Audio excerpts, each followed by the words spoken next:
Assalamualaikum warahmatullahi wabarakatuh. Selamat datang lagi di channel Insight Report. Nah, kali ini saya akan membahas review pergerakan gold dalam beberapa periode atau pekan terakhir dan menyertakan analisa saya untuk pergerakan gold ke depan. Seperti yang kita ketahui, gold menjadi primadona dalam beberapa pekan terakhir dengan pergerakan bullishnya, dan harga tertingginya mencapai 1975,25. Ini puncak tertinggi sejak tahun 2011. Sebenarnya apa saja yang menyebabkan gold sampai naik signifikan? Penyebabnya atau faktor utamanya yaitu meningkatnya demand di tengah pandemi corona. Nah, untuk faktor pendukungnya didukung oleh lemahnya dolar, konflik diplomatik yang terjadi antara Amerika dan Cina, kemudian Amerika dilanda gelombang kedua virus corona. Dan minggu ini The Fed telah mengumumkan bahwa kebijakan akomodatif atau dikenal sebagai stimulus itu akan diperpanjang. Ditambah lagi dengan statement Trump ingin tunda pemilu. Nah, hal-hal tersebut menambah tekanan bagi dolar, sehingga pergerakan emas naik sangat signifikan. Nah, bagaimana sih untuk selanjutnya pergerakan gold? Mari kita lihat ke chart. Ini berdasarkan analisa saya saja. Kita berada di time frame monthly. Kenapa saya mulai dari time frame monthly? Karena Senin depan itu sudah mulai open candle monthly. Nah, di sini bisa kita lihat kalau di zoom out, saat ini harga merupakan puncak tertinggi dalam sejarah, dan yang menjadi resisten terakhir adalah candle di tahun 2011 yang ini. Nah, dalam kondisi seperti ini,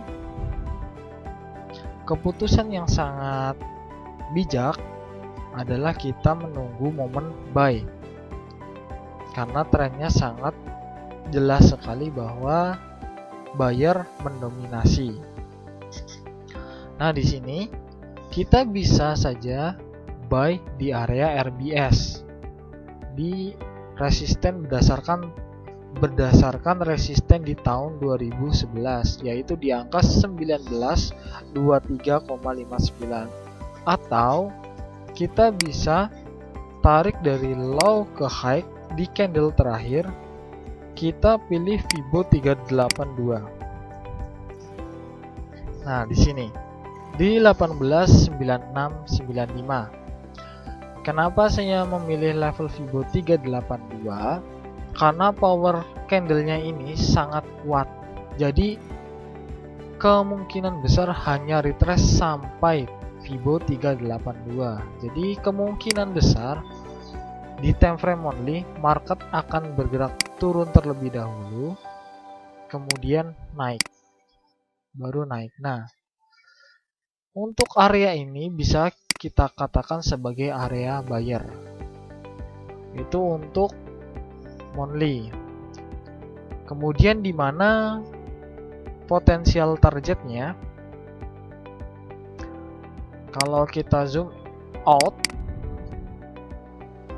pasti kalian mengetahui atau pengguna harmonik akan mengetahui bahwa dalam pergerakan ini ada pola harmonik.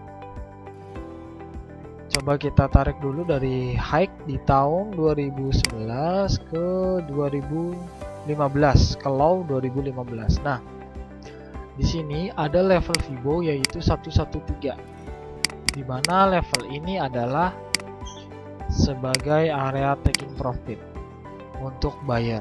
Kenapa jadi area taking profit? Karena di sini ada pola harmonik yaitu ALT bad pattern.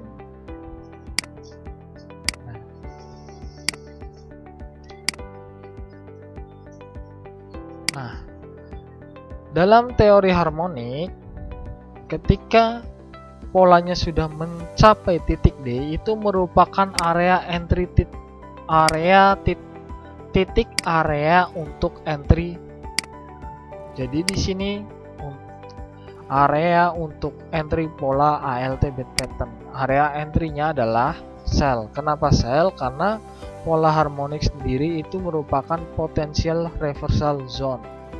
Seperti itu. Jadi di sini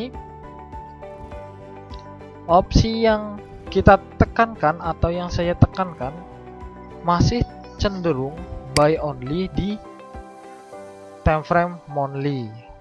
Nah, agar dapatkan posisi yang lebih baik, kita bisa turun ke time frame yang lebih kecil. Nah, bisa dilihat kalau untuk di time frame weekly, dari cerita candlenya pun tekanan seller itu tidak kuat dan buyer masih dominan sekali di 2 pekan terakhir. Nah, untuk mencari posisi buy seperti tadi, saya tarik dari candle terakhir dari low ke high.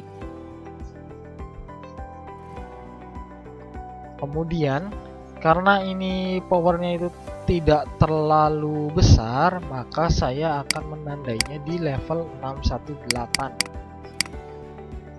sebagai area entry. Bisa juga kita masukkan di area 382. Nah, di sini saya tandai sebagai buy area untuk time frame weekly. Nah, di sini kita sudah mendapatkan posisi yang lebih ideal karena jarak stop lossnya itu tidak terlalu jauh. Nah, untuk stop lossnya saya akan taruh di bawah low dari candle terakhir.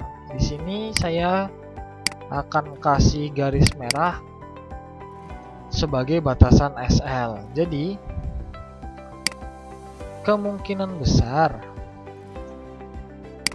ketika open candle di hari Senin, market akan bergerak koreksi terlebih dahulu menuju area entry, area buy area atau buy area, kemudian market baru bergerak naik. Perkiraannya seperti itu untuk time frame weekly. Nah, agar lebih jelas lagi, kita bisa di top down analysis lagi di time frame daily. Nah, seperti yang kita lihat di time frame daily,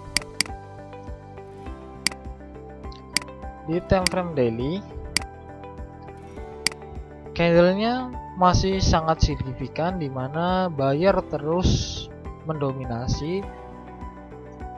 Namun di hari Kamis terdapat perlawanan seller tetapi tidak kuat. Nah, di sini kita juga menemukan sebuah pola candle yaitu inset bar. Nah, di time frame daily ini kita bisa tandai ini sebagai resisten, dan yang bawah ini sebagai support. Nah, di time frame daily ini semakin jelas kita bisa entry dengan konfirmasi candle. Apabila candle hari Senin bergerak breakout dari pola candle inset bar, maka pada hari Selasa kita bisa entry saat open candle dengan batas kerugian berada di bawah shadow candle bearish, atau batasan resiko yang paling aman yaitu di bawah pola inset bar di sini. Jadi untuk time frame daily kita bisa menunggu konfirmasi harga membreakout pola candle inset bar dengan batasan stop loss berada di bawah pola inset bar, atau kita bisa juga buy limit di area support inset bar. Jadi untuk skenario daily, yang pertama bisa langsung breakout, atau bisa koreksi terlebih dahulu menuju support, kemudian baru naik seperti itu. Itu untuk pola daily. Nah, kita turun lagi ke pola H4. Nah, tadi saya baru gambar dan ternyata di sini ada pola ascending triangle. Bisa kita lihat ya, polanya sangat bagus di sini. Nah, untuk pola ini kita cukup menunggu sampai pola ini breakout. Jika pola ini breakout menuju ke atas, langsung saja kita bisa entry buy dengan batasan resiko kita berada di bawah retrace kedua. Seperti itu. Dengan target area sama seperti di monthly. Kita target areanya berada di level 20.3255. Nah, itu tadi analisa saya tentang gold, dimana kesimpulannya kita bisa melakukan entry buy secara langsung ketika harga breakout resisten di time frame H4 ataupun di daily, karena ada pola yang saling mendukung. Di time frame H4 ada ascending triangle dan di daily ada inset bar. Nah, atau kita bisa juga menunggu harga bergerak koreksi terlebih dahulu. Kita menunggu di area weekly di angka 1950,69 sampai dengan 1931,55. Itu saja kesimpulan dari analisa saya. Jika ada pertanyaan, silahkan ditanyakan pada kolom komentar, dan jika ada request untuk analisa pair yang lain, bisa tinggalkan juga di kolom komentar agar saya bisa membuat konten untuk pair-pair yang selanjutnya. Nah, jangan lupa di like dan subscribe, aktifkan tombol notifikasinya jika konten ini berguna. Dari saya, sekian. Wassalamualaikum warahmatullahi wabarakatuh.